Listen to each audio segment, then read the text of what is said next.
مرحمت دوستان عزیز، امروز یک قصه ها میشنویم از خویش و تبار امیر عالمخانی بخارای شریف که در آلمان زندگانی میکنند، در جرمنی.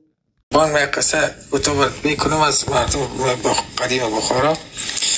عالمای مصر دم قدیما اولای اسلام که 400 سال 300 سال پیشتر 200 سال پیشتر یا 100 سال پیشتر عالمای دینی مصر گفتن بریم یک جای بخارا شریف و مرقد اسماعیل بخاری، امام بخاری کتاب حدیث پیغمبر خدا را جمع آوری کرده که بعد از قرآن هم کتاب از او کتاب بسیار معتبر است. بریم در سرزمین بخارا را ببینیم که چی مردم هست. از اونجا بسیار صفت میکنه که خیلی مسلمان های خوب هستن، بسیار مدارس و دارالحفاظهای قرآن هست و این چیز هست.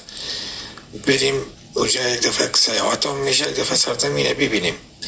پای آمدن داخل بخارای شریف شدن نزدیک هم یک چیز بود، تپا بود و من شهر کم مانده بود را و زود یک خانم دیدن که گوسفندا داره و رمه و چیز هست و خانه کش هست یا چیز هست. بر از او گفتن که خواهر چیز که با ما که ترجمان هم داشتن دیگه، کسی که به عربی و به فارسی بگوه باز گفت که چند پیسه باید گفت میتیم یک چند دانه نان با ما فاخته که ما کت خود گرفته میریم داخل شهر بخارا میشه.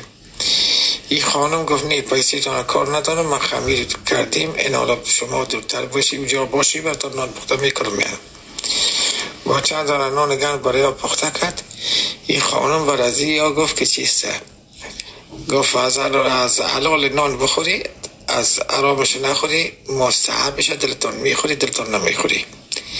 این گفت که حلال و حرام و مستحبه خانم گفت. این علما ایران موندن.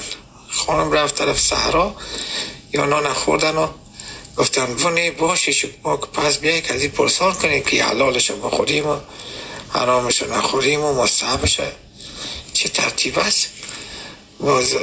خانم یک ساعت بعد 2 ساعت بعد یا 3 ساعت بعد آمد.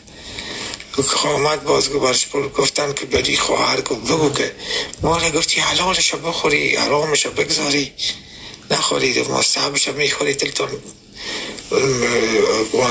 دل خودتان است. این چی کب داشتی؟ از کجا این نان حرام داره و حلال داره؟ ما نفایی یه چرت چی فکر کردیم نفایدیم. گفتم این لبی نان که از تنور سوخته ای خو حرام شدنی بخورید شما هر چیزی که بر جگر معده و چیزهای آدم نقصان کنه اسلام میگن چیزی که وسط آدم نقصان کنه و حرام است، همین حرامش است. این دیگه نان خو که از سرخ است رنگ سفید گندمی داره این حلالش است. این مستحبش گفت در پشت سر تندور که می چسبیدن آن اینمی یک رنگ چیز گل سرشویی داره، یک رنگ خینه شکلک داره سرخ اونه با بعضی وقت که کار تراش میکنن. گفت اونو رو مگر بخوری و مستحب است، نه حلال است نه حرام است و مستحب است. گفت عجب دلیلی برازی گفتی با خدا. آفرین. و بین خودم و چند نفر دانشمند مصری گفت یک زن چوپان بخارا که قدر گپ علمی نمیفهمه ای در شهر ازی بریم ای عالمای از یا چی باشه ای راستی که ای امام بخاری ازی سرزمین بوده خدا لایق دیده بود که عادی کتاب پیغمبر جمع آوری کرده حدیث پیغمبر خدا را.